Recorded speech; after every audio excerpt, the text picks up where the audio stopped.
balais. Les mamas célébrées de les beaux chalamama des beaux. Lina la malais.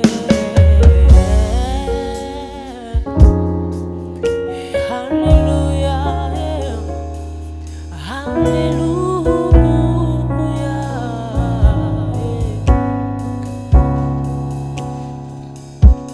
Tu mérites la louange et les honneurs. Seigneur, nous chantons tes louanges en élevant nos mains vers toi. Tu mérites la louange et les honneurs. Seigneur, nous chantons tes louanges en élevant nos mains vers toi. Car tu es Dieu, tu fais de si grands miracles. Il n'y a personne comme toi. Non, personne n'est comme toi. For you are great, you're a miracle so great. There is no one else like you. There is no one else like you.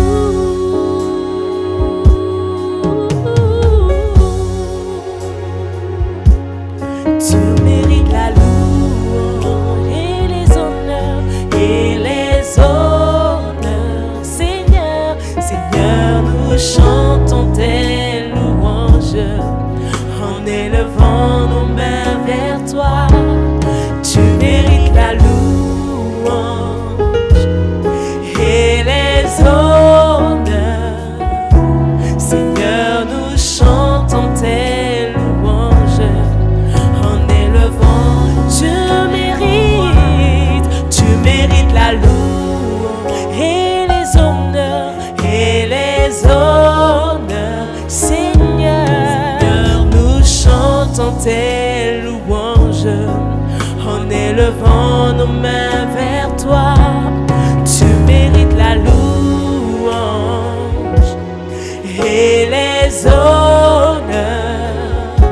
Seigneur, nous chantons tes louanges en élevant. Car tu es Dieu, tu fais de si grands miracles. Il n'y a personne comme toi. Non, personne n'est comme toi. Car tu es Dieu, tu fais de si grands miracles. Il n'y a personne comme toi. Non, personne, non, personne. Car tu es Dieu, tu fais de si grands miracles. Il n'y a personne comme toi. Non, personne, car tu es Dieu, tu fais de si grands miracles. Il n'y a personne comme toi. Non, personne n'est comme toi.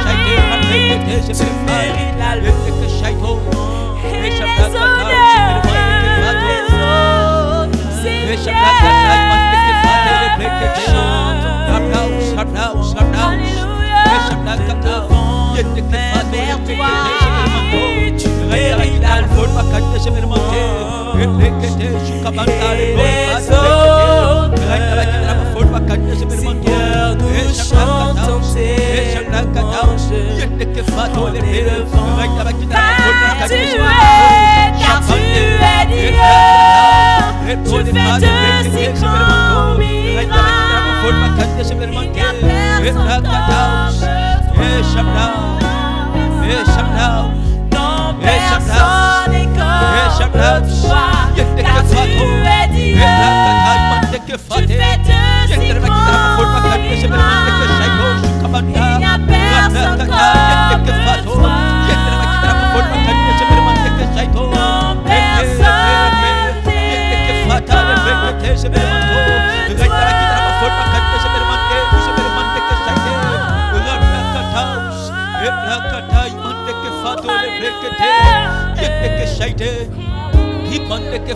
There is no one else like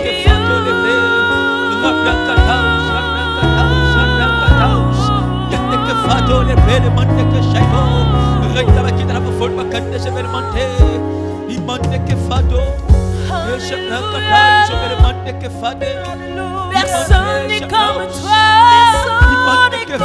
Tu es unique en ton genre, Seigneur.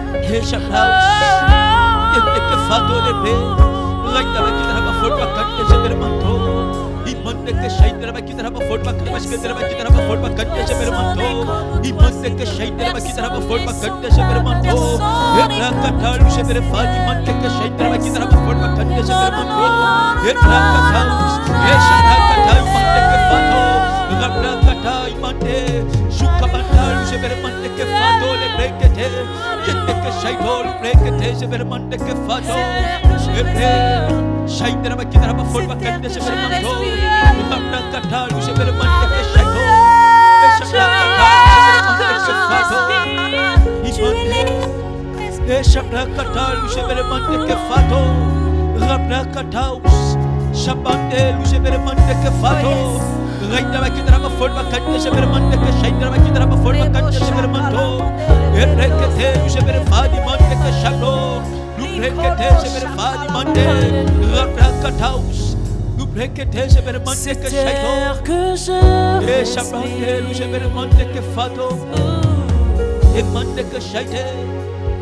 c'est terre que je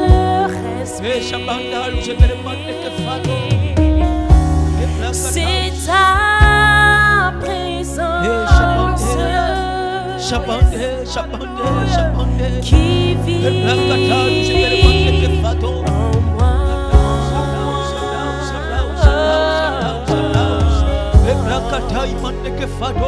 Ce pain jour après jour,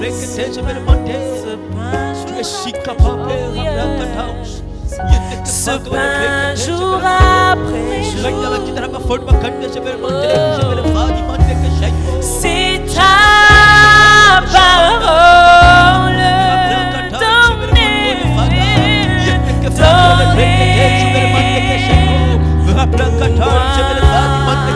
Oui, c'est terre que je respire,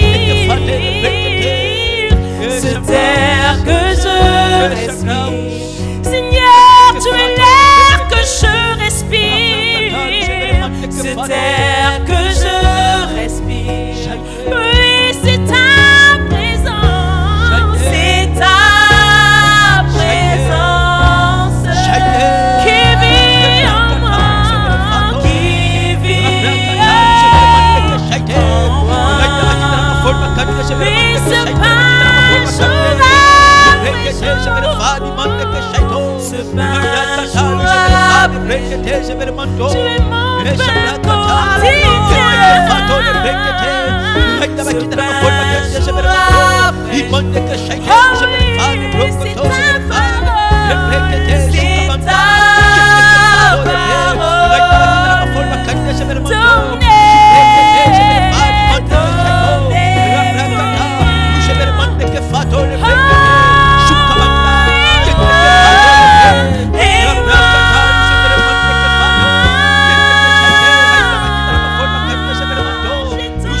J'ai tant besoin de toi.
Gloire soit rendue à Jésus. Saint-Esprit, tu nous remplis, tu nous envahis, tu nous animes de toi. Nous sommes atteints par ta faveur, touchés par ta grâce, remplis, remplis, remplis de toi. Esprit de Jésus, Esprit de Jésus, Esprit de Jésus. Alléluia. Gloire soit rendue à Dieu. Merci Seigneur pour ces temps dans ta présence, là où tu nous guides, tu nous remplis, tu nous animes, tu nous purifies par le sang de Jésus. Tu es notre sauveur, notre grand rédempteur, notre guide dans le noir, notre unique faveur, celle qui nous sauve, la faveur qui nous positionne. Sois béni pour ce temps de partage, pour cet enseignement, cette orientation spirituelle, dans le nom de Jésus-Christ. Amen. Voilà, bonsoir et bonjour à tous nos fils, nos filles dans la foi, mais aussi à tous ceux qui sont connectés à l'onction, n'est-ce pas, de ce ministère, de cette grande famille VLR. Vous êtes bénis, même si, comme par un hasard qui pourtant est une grâce spirituelle, vous tombez sur la possibilité de suivre ce partage.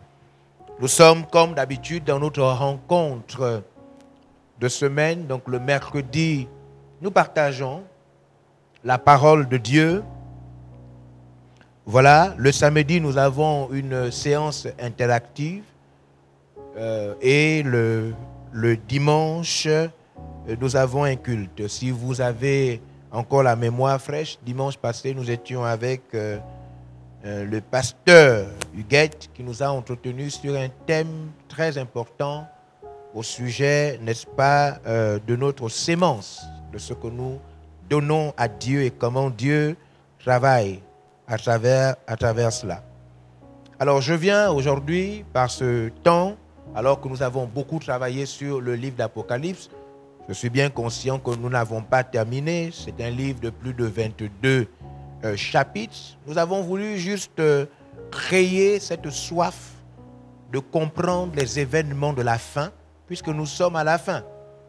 Plusieurs versets bibliques nous montrent que nous sommes à la fin. Le comportement des hommes, l'attitude, la méchanceté de la race humaine qui s'aligne à la pertinence des textes bibliques, nous montre clairement que nous sommes en train de vivre les dernières heures. Les grands changements mondiaux, les mutations, mais encore l'esprit irréligieux humain qui envahit les nations montre que Christ est à la porte. Jésus est à la porte. Et donc ce soir, dans le cadre de notre partage, de notre enseignement, je voudrais vous introduire vous introduire sur ce qui est un projet de Dieu qui nous a révélé en ces temps de la fin. Et nous allons donc plonger tout le ministère, mais encore toutes les personnes par la grâce de Dieu qui auront l'occasion, n'est-ce pas, d'être visitées par l'onction. Par quelques paroles, quelques phrases, nous avions essayé d'introduire ces moments et nous pensons que le temps est arrivé. Et nous allons donc rentrer dans ce que nous avons appelé l'Empire Jésus. L'Empire Jésus. Cela va être l'objet de beaucoup de partages, des temps de prière, des temps de jeûne. Cela va être l'occasion de rentrer pleinement au cœur des séminaires, de rentrer au cœur même des camps, au cœur des camps pour notre ministère, et surtout de répondre aux grands défis, les défis spirituels et divins, n'est-ce pas, que le Seigneur a bien voulu mettre devant nous, afin de nous confronter. L'Empire Jésus. Alors voici, aujourd'hui je ne vais qu'introduire, puisque c'est un long voyage. C'est un long voyage parsemé de foi, de victoire, de conquête. C'est un long voyage parce qu'à la fin, alors que nous sommes à la fin, c'est le moment de parler de l'Empire Jésus. Je m'en vais rapidement lire, juste aujourd'hui pour établir le contexte. Je vais essayer d'établir le contexte, vous expliquer de quoi il s'agit, mais aussi vous donner la définition des termes, des mots. Et donc, je vais vous demander maintenant de partager au maximum. Peu importe où un chrétien, un membre de la famille de Vel-Air, peu importe le pays, je vous demande maintenant d'envahir votre zone, d'inviter, de convier vos amis, vos parents, les pasteurs, les missionnaires du ministère Vel-Air et partout, même vos connaissances, vos collègues de travail, parce que nous allons rentrer et commencer un très long voyage, et comme je disais, parsemé de victoires, de conquêtes, des temps forts, des temps difficiles, mais à la fin, nous rentrerons dans la victoire finale. La victoire finale, car notre livre d'Apocalypse, souvenez-vous, nous a dit à maintes reprises, en relation non pas avec le politique, non pas avec les nations, mais en relation avec l'Église, il est écrit chaque fois, à partir du chapitre 2 d'Apocalypse, à celui qui vaincra. À celui qui vaincra, à celui qui vaincra, à celui qui vaincra, et enfin à celui qui vaincra, je donnerai l'arbre de la vie éternelle, un nouveau nom, je donnerai de rentrer dans le paradis de mon Père, il deviendra une colonne dans la nouvelle Jérusalem. Donc, à celui qui vaincra. Il y a donc, au-delà de tout, une victoire finale. Il y a une victoire finale de Dieu sur le monde, Dieu sur les politiciens, Dieu sur les puissants, Dieu sur les chefs militaires, Dieu sur la grande Babylone, Dieu sur les voleurs, Dieu sur les pécheurs, les impies. Il y aura à la fin la grande victoire. Et nous voulons, à travers donc cette orientation spirituelle très nantie de révélation, rentrer donc dans ce voyage de l'Empire Jésus, voir comment le Seigneur est en train de préparer une chose qui échappe à toute forme de perception.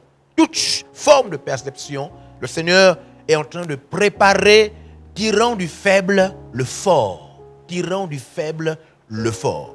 Alors je m'en vais lire rapidement avec vous juste quelques versets pour vous, pour essayer de planter le décor. Je vais dans 2 Timothée, voilà, le chapitre 3. Je m'en vais planter le décor afin de vous montrer la spécificité de ce que Dieu fait en ce moment, mais le contexte dans lequel il le fait.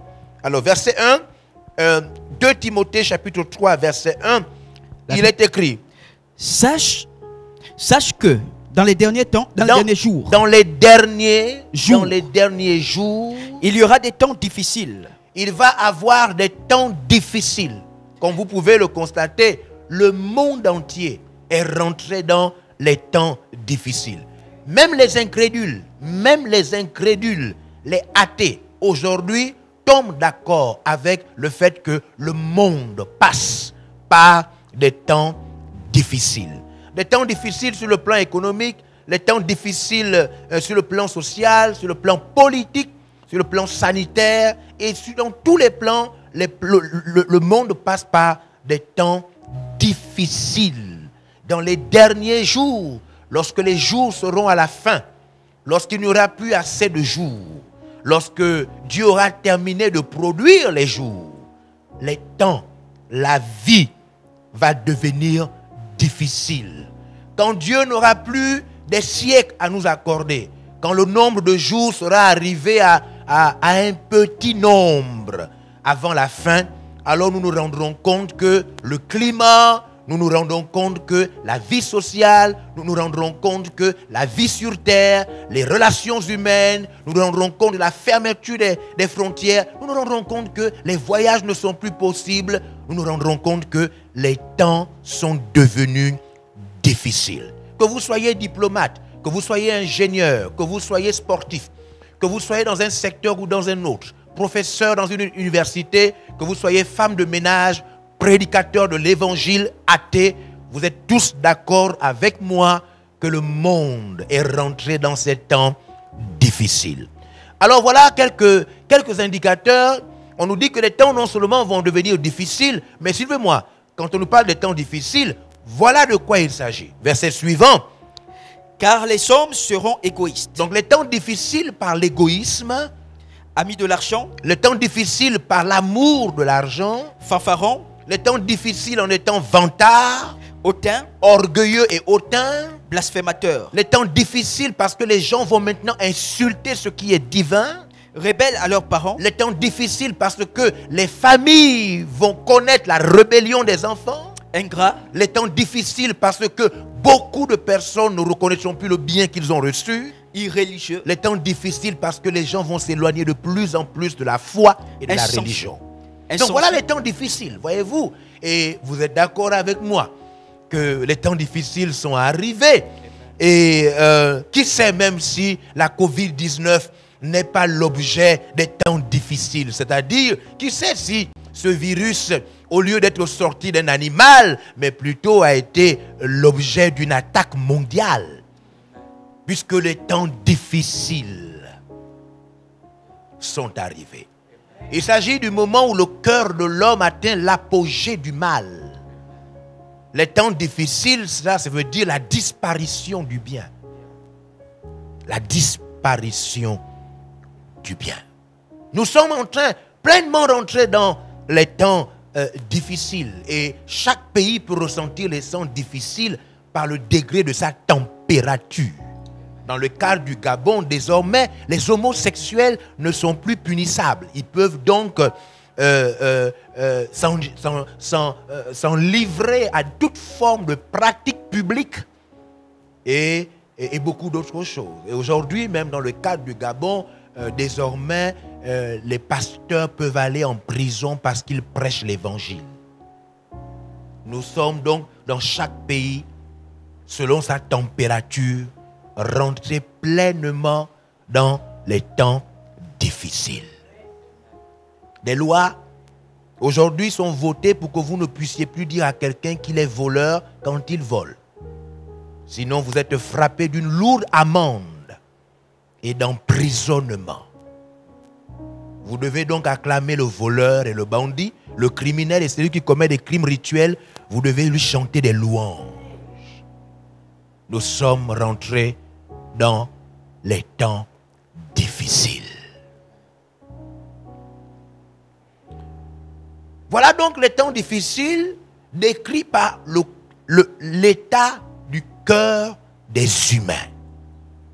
Ils sont de plus en plus insensibles. C'est-à-dire, même si vous parlez comme je parle et ce que vous dites est vrai, assis sur leur fauteuil dans leur salon luxueux, ils se foutent pas mal de ce que vous dites. Nous sommes et nous rentrons de plus en plus, mesdames et messieurs, dans les temps difficiles. Sans aller au terme donc de cette lecture, puisque je suis simplement en train de vous montrer le décor. Le livre d'Apocalypse nous a montré tellement de choses. J'espère que vous n'avez pas oublié les grandes organisations qui militent pour que la dépravation sexuelle et que les comportements iniques soient acceptés comme étant désormais l'ordre de la moralité. Oui, LGBT, ce grand mouvement lesbienne, gay, bisexuel, transgenre et plus. Aujourd'hui, nous sommes en train d'aller dans un monde à la renverse. Le monde veut nous faire savoir que Dieu s'est trompé dans l'ordre des choses. Les temps difficiles sont donc perspectives. Ils sont tellement visibles que personne ne peut en douter. Tout le monde voit les temps difficiles.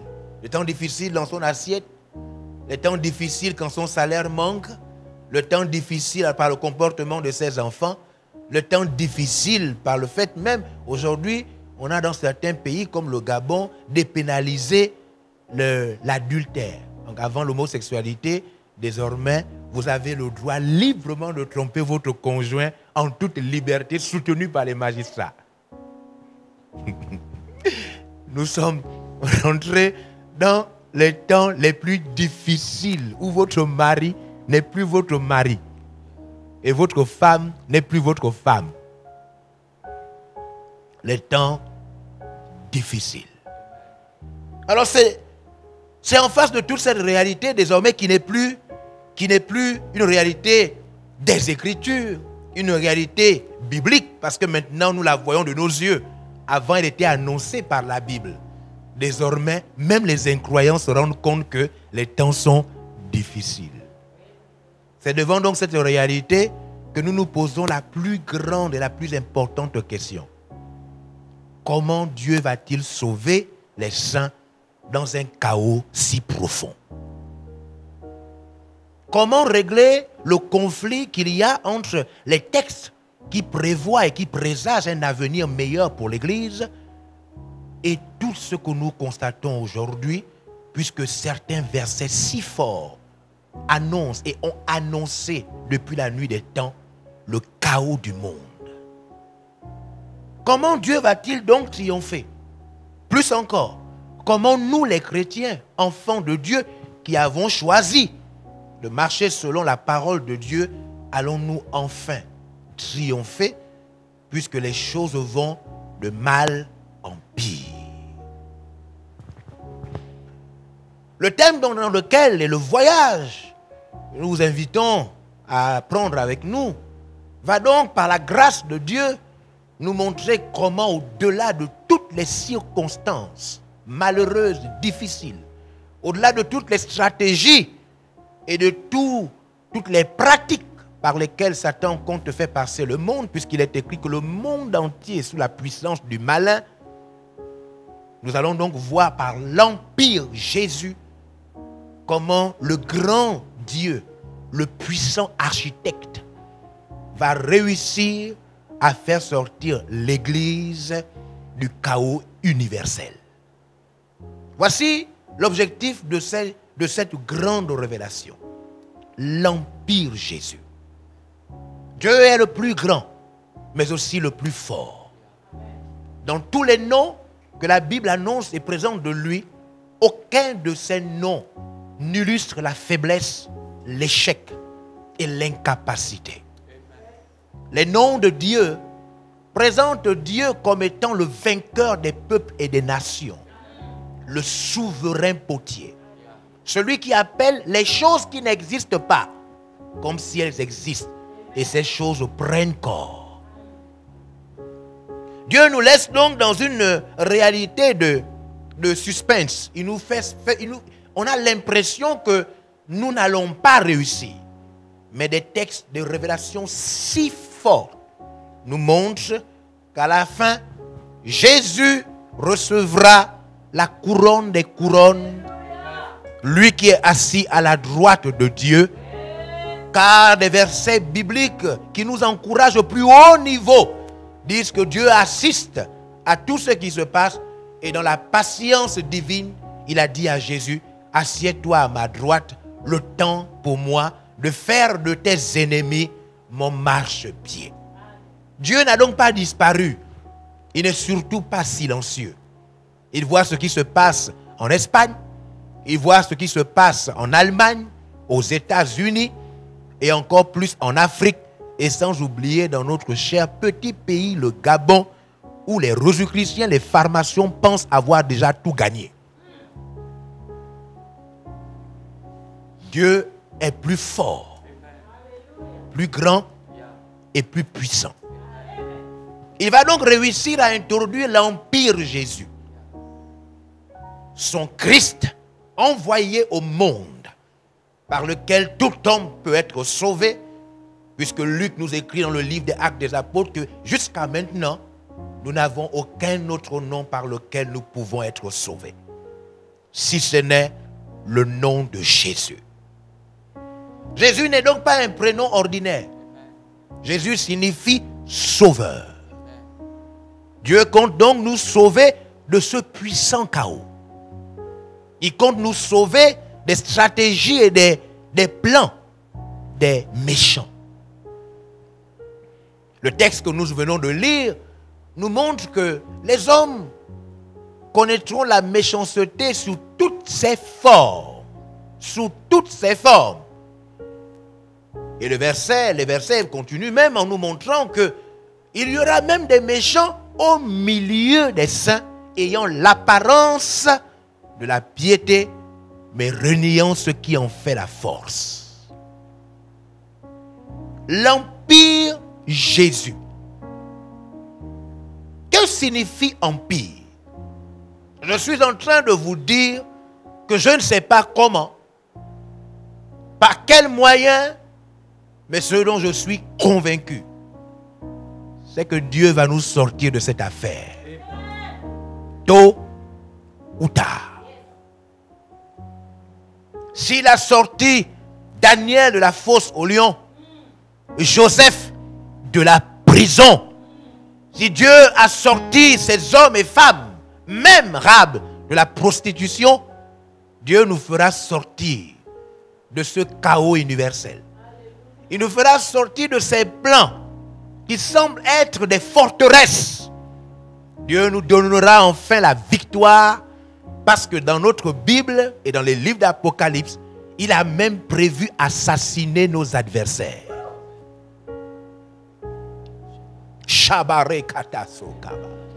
L'Empire Jésus. Je ne sais pas par où ça va venir. Je ne sais pas comment ça va se passer. Mais je sais que les prophéties de Dieu peuvent tarder, mais elles vont toujours s'accomplir. Toujours s'accomplir. Alors allons-y d'abord à la compréhension de notre thème. Et au fur et à mesure que vous me verrez, vous verrez mon visage sur les réseaux sociaux. Sachez que je viens vous révéler comment Dieu va vaincre tous ces bandits nationaux, tous ces hommes qui pensent contrôler le monde parce qu'ils sont riches. Comment Dieu va finir par vaincre les États, vaincre tous ceux qui pensent qu'ils ont le droit de tuer, d'assassiner les gens comme ils veulent.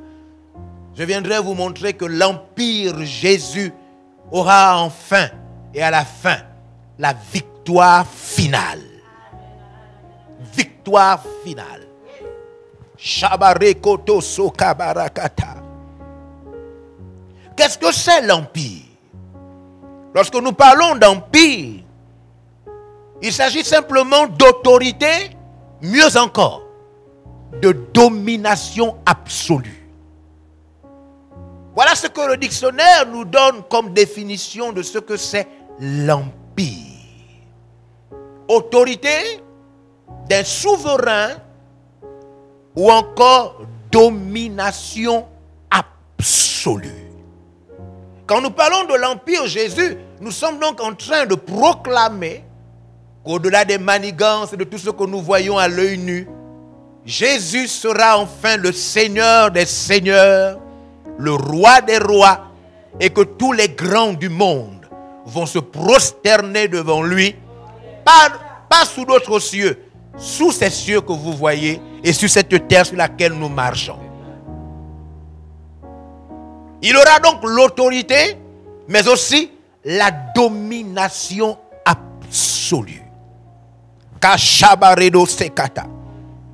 Nous avons connu déjà dans notre monde plusieurs formes d'empire.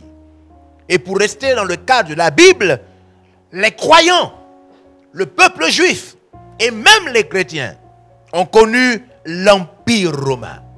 Ils ont connu ce temps où Rome, par sa puissance militaire, dominait tous les peuples, y compris le peuple de Dieu. La Bible nous parle de plusieurs formes d'empire, puisque nous avons aussi vu l'empire grec. Nous avons vu l'empire babylonien avec Nebuchadnezzar, dont je donnais la définition réelle de son nom il y a quelques dimanches. Nous avons vu l'empire de Syrie dominer. Nous avons vu l'empire d'Égypte, n'est-ce pas, duquel est sorti le peuple d'Israël après 430 ans d'esclavage. Ce que vous ne savez pas, c'est qu'alors que le monde, les peuples, les nations ont déjà connu leur temps d'empire, et là nous sommes sous l'empire du diable, l'empire de Satan, puisque les signes sont bien clairs. Maintenant, l'Antichrist se balade librement dans nos rues, dans nos nations comme il veut, pouvant établir des lois iniques comme étant l'ordre de la moralité. Ce que nous ne savons pas, c'est qu'il n'y a jamais eu l'empire de Jésus. Je suis en train de vous dire que tout le monde a déjà commandé. Les hommes, les peuples, les nations. Maintenant, ça c'est Satan qui commande maintenant. Tout le monde doit être homosexuel. Tout le monde peut devenir lesbienne. Tout le monde peut faire ce qu'on veut.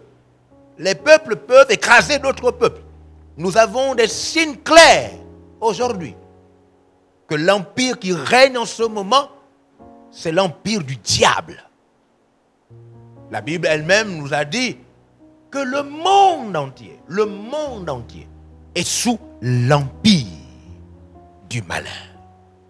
Satan tentait Jésus il y a 2000 ans, ou plus de 2000 ans, et il lui disait ceci: si tu te prosternes devant moi, je te donnerai tous les royaumes de la terre et toute la puissance attachée à ses richesses.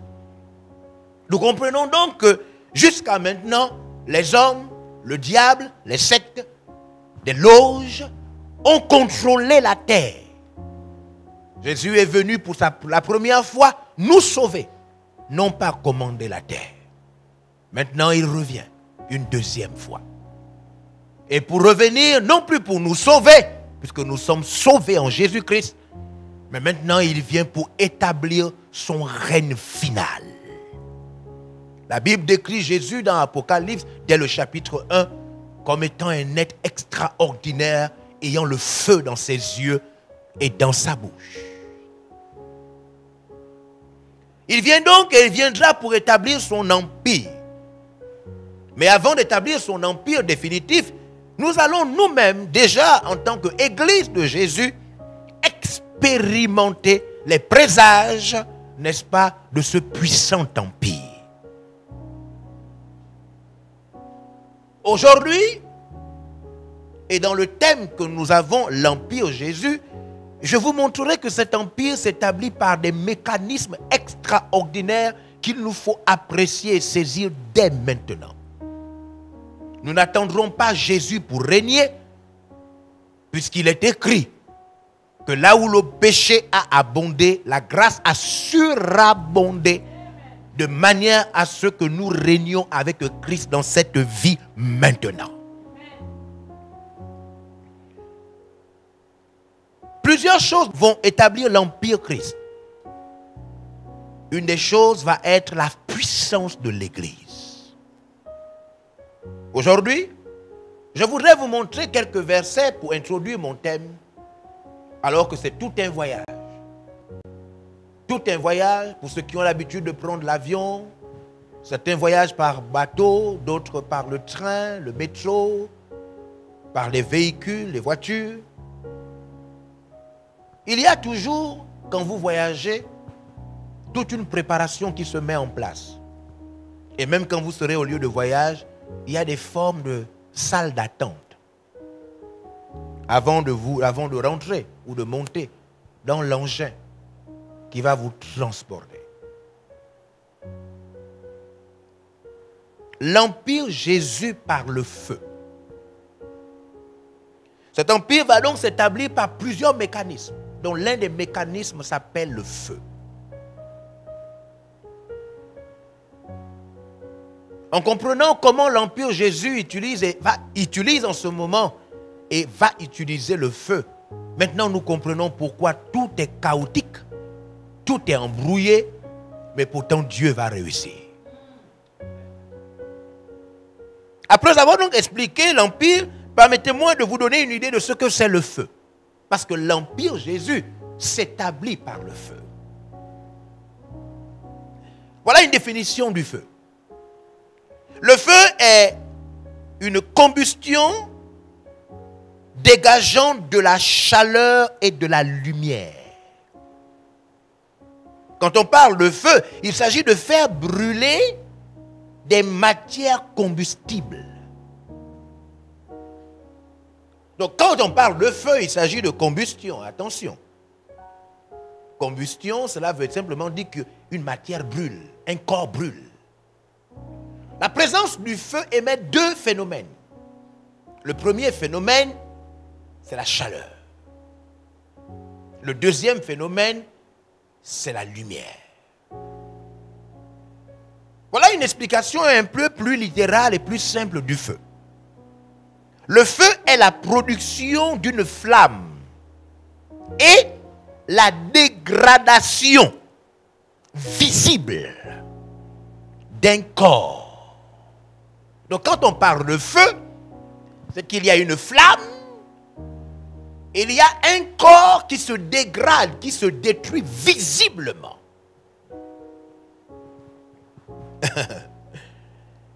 Et cette dégradation visible se fait par la réaction chimique. Une réaction chimique appelée combustion. De manière générale, le terme feu désigne souvent un phénomène produisant la lumière et la chaleur qui provient d'un corps qui se brûle ou sans corps qui se brûle. Donc le feu peut venir du fait qu'on brûle quelque chose, mais attention, il y a aussi le feu qui ne brûle rien, mais qui apparaît lui-même.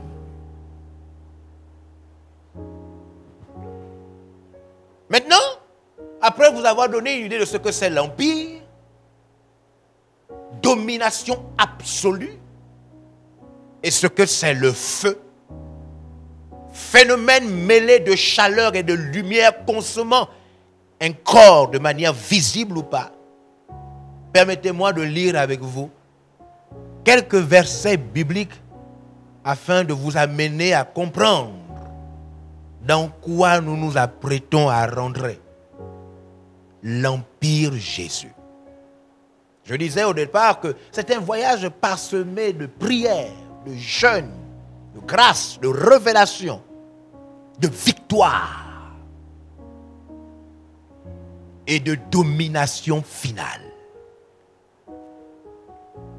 Luc chapitre 12, verset 49. Nous allons maintenant méditer, commencer à lire avec vous des versets que vous avez souvent lus et dont vous n'avez jamais fait attention. Mais oui, parce que vous pouvez avoir des versets bibliques et la Bible et toutes les histoires de la Bible, mais tant que la lumière de la révélation n'est pas encore tombée sur ces versets passent comme inaperçus devant vous. Luc chapitre 12, chapitre 12, autant pour moi, verset 49, 12, 49, il est écrit: je suis venu jeter un feu. Jésus dit: je suis venu jeter un feu sur la terre. Sur la terre. Et qu'ai-je à désirer? Et qu'ai-je à désirer s'il est déjà allumé? Donc c'est un feu qui est déjà allumé. C'est un feu qui est déjà allumé. Amen. Il est venu au-delà de ce que tout le monde dit. Jésus est venu nous sauver. Il est le médiateur entre Dieu et les hommes. Jésus est notre... Au-delà de tout ce qu'on peut dire, une des choses que nous n'avons pas le droit d'ignorer, car c'est en relation avec l'empire, c'est que Jésus n'est pas seulement venu mourir à la croix, prendre notre place comme une victime expiatoire, mais son passage sur terre avait aussi pour objectif de jeter un feu sur la terre. Pourquoi est-il venu jeter le feu? Et ce feu brûle quel corps? Puisque le feu est un phénomène extraordinaire qui consomme, dégrade un corps. Le feu que Jésus est venu jeter sur la terre brûle quoi et qui? Je déclare la mort au nom de Jésus-Christ de tous ceux qui s'attaquent à l'église dans le Gabon. La mort par le feu que Jésus est venu jeter sur la terre. Tous ceux qui veulent fermer les portes de l'église, je les vois disparaître, eux, leurs enfants, leurs femmes, leurs copines, maintenant, au nom puissant de Jésus-Christ. Quel feu! Quel feu! Qui a retenu que Jésus n'était pas seulement venu mourir? Il n'était pas seulement venu nous aimer. Jésus n'est pas seulement venu faire des miracles. Il a donc amené un feu. Un feu qu'il est venu jeter sur toute la terre. Basékolos. Zekinterebos. Il s'agit donc d'une puissante chaleur mêlée de lumière. Jésus est venu pour consommer, consumer, détruire, dégrader, éteindre, brûler.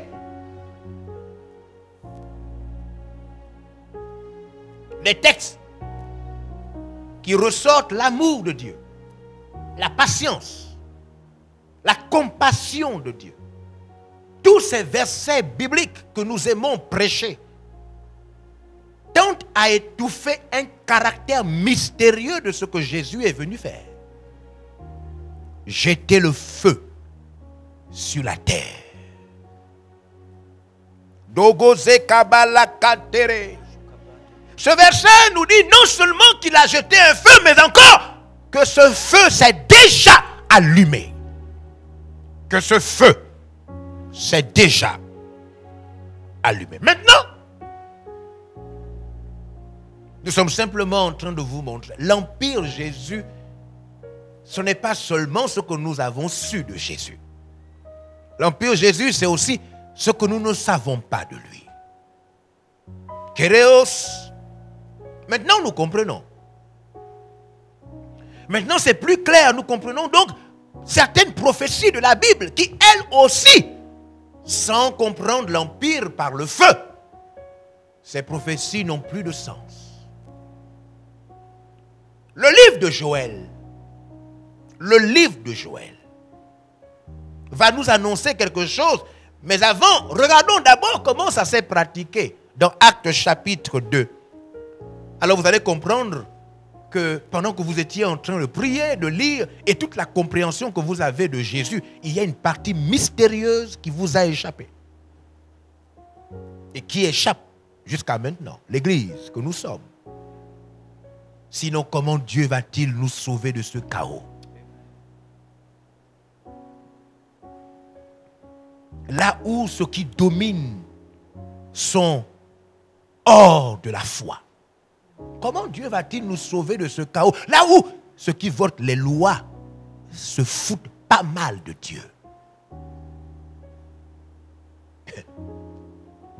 Comment Dieu va-t-il nous sauver de ce chaos si nous ne comprenons pas que dans son plan le plus souverain, il compte écraser tous ses adversaires?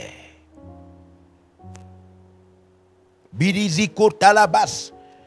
Acte chapitre 2, voilà ce que la Bible nous dit, verset 1.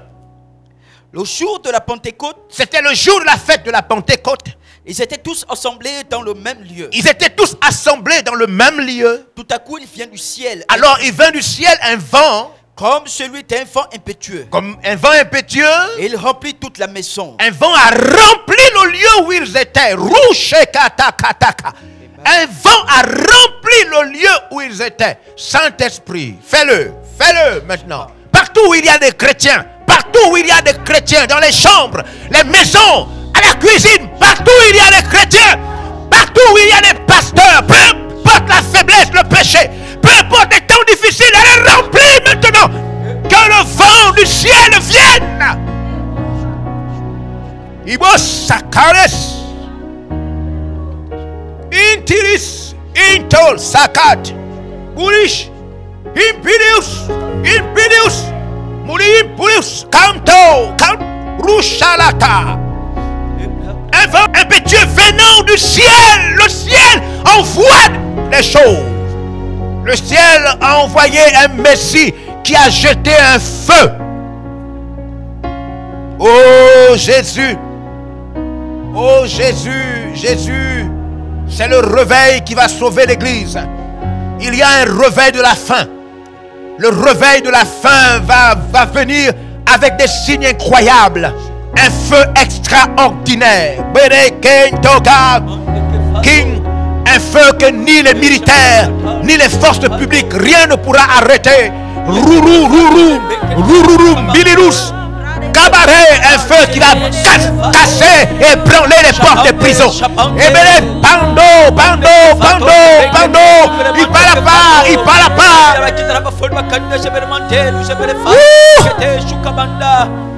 Le feu de Jésus. Il est venu jeter le feu. Jésus est venu enflammer la terre. Il y a un feu extraordinaire.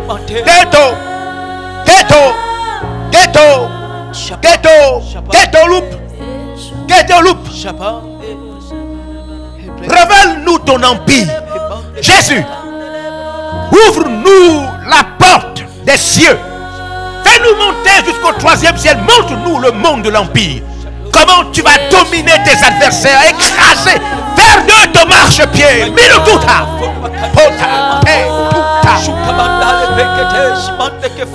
Jésus, comment vas-tu établir ta victoire finale? Montre tes présages. Tourne les calottes.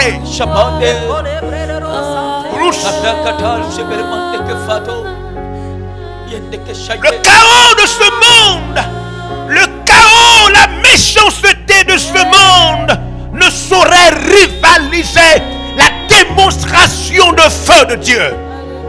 Mais les colombes,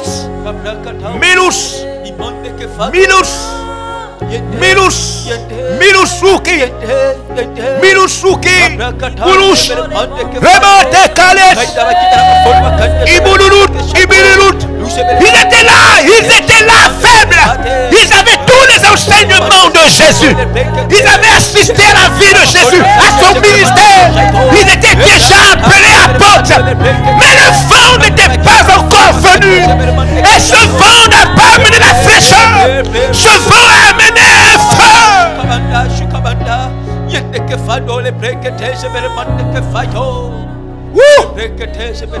Il est écrit, verset 3. Des langues semblables à des langues de feu.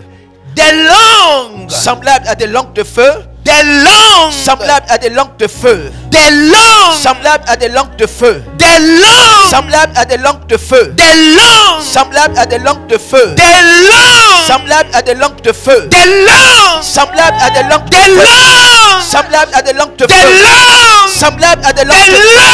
Semblables à des langues. Il y a eu un feu. Le vent est venu alimenter le feu.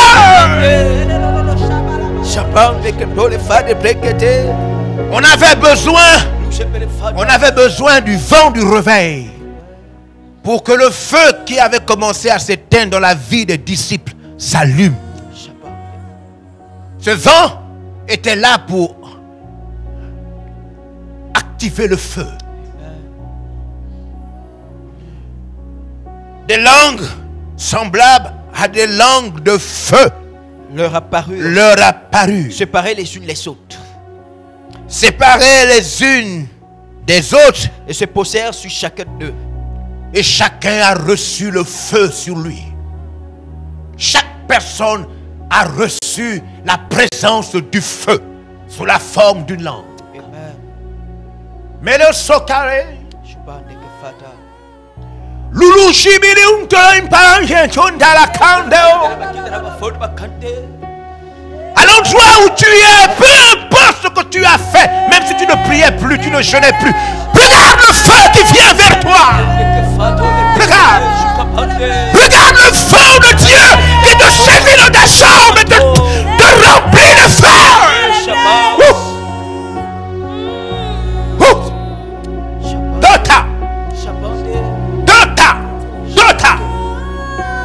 Le feu brûle de manière visible tout corps. Le feu vient par sa chaleur et sa lumière. Le feu s'attaque au corps et aux ténèbres. Le feu s'attaque à tout corps et à toutes ténèbres. Le feu brûle et éclaire. Et le beau c'est l'empire de Jésus par le feu. Le feu de ton empire.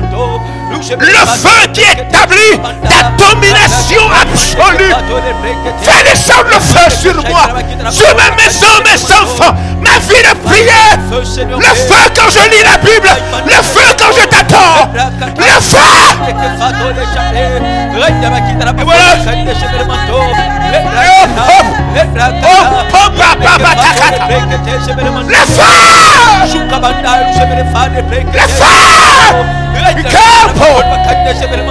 Le feu sur l'église.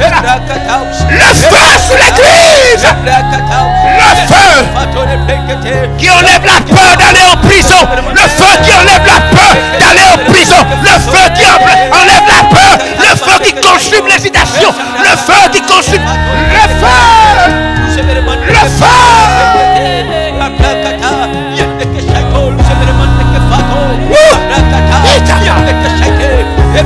C'est un feu qu'il est venu allumer. Jésus est venu allumer le feu.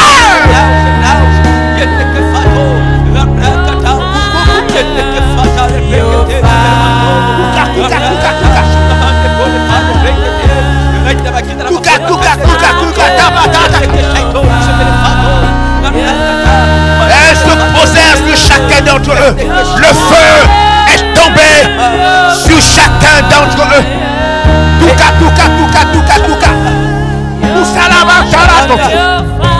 Le feu brûle mes chaînes. Le feu brûle ma peur. Le feu brûle mes faiblesses. Le feu.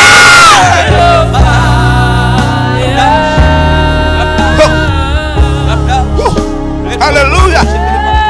Alléluia.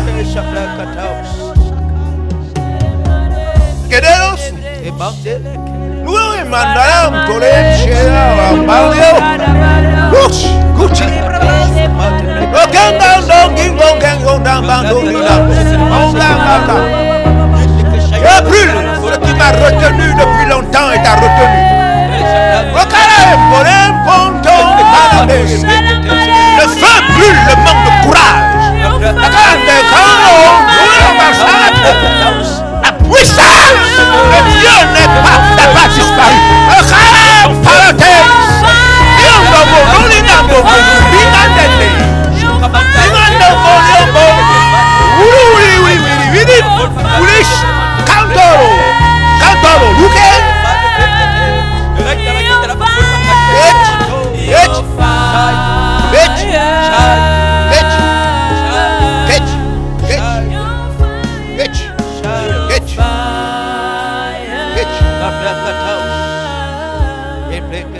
Alors,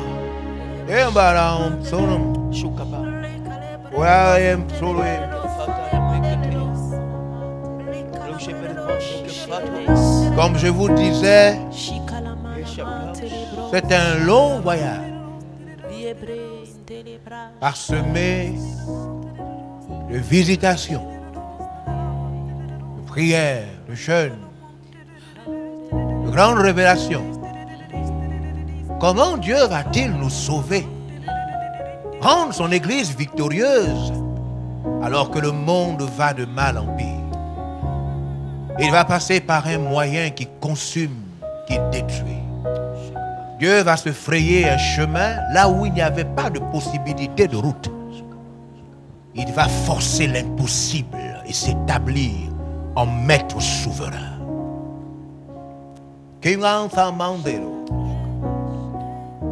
Le feu a multiplié 120 personnes qui étaient dans une salle en train de prier. Aujourd'hui, le monde entier entend parler de Jésus par le feu qui est tombé sur chacun d'entre eux. Je déclare que le feu tombe sur toi maintenant. Tu reçois ta quantité de feu. Tu reçois ta quantité de feu. Tu reçois ton degré de chaleur et de lumière.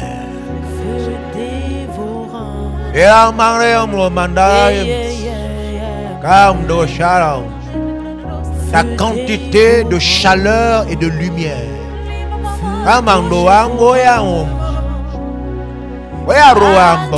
Je vois le feu rentrer maintenant. Je vois plusieurs personnes. La flamme a commencé maintenant.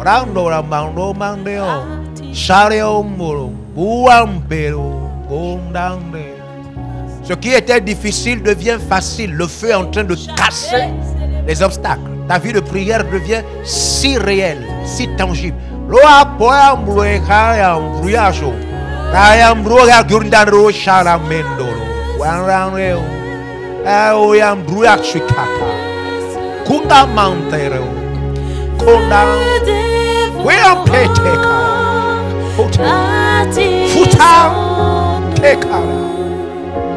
La passion pour ton nom, Esprit de Dieu, tombe en ce lieu, sois le seul maître, sois le seul maître. Alléluia. Je vais donc vous laisser adorer, prier quelques minutes. Parce que le feu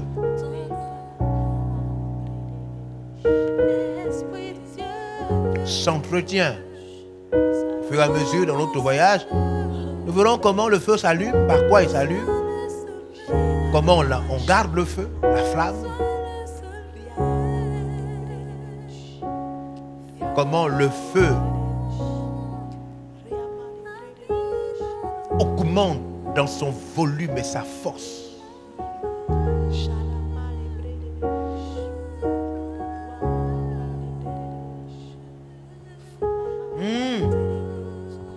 Oh,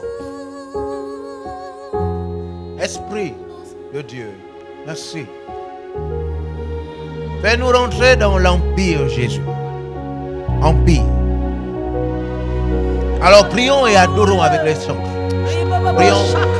Prions, adorons et prions avec les chants. Prions.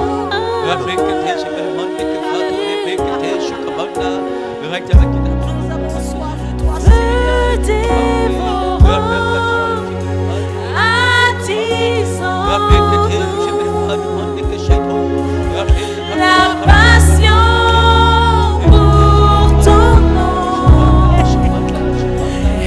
Esprit de Dieu, tombe en ce lieu, sois le seul maître, sois le seul maître, feu dévorant,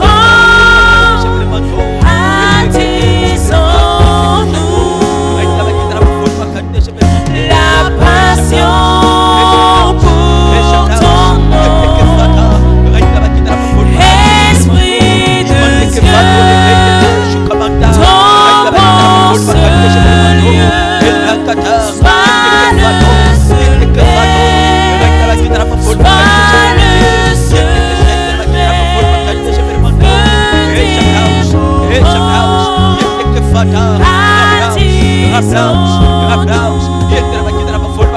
maître,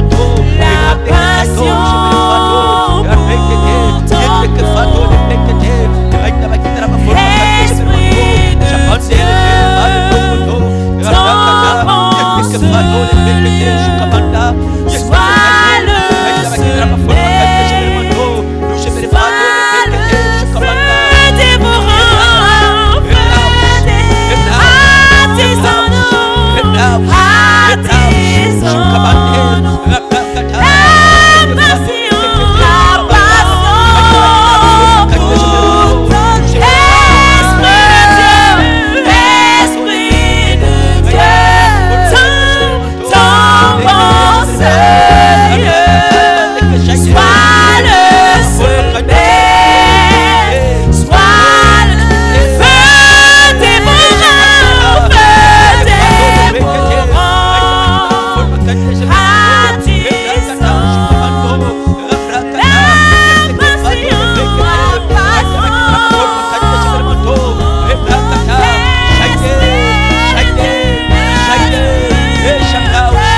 ta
puissance.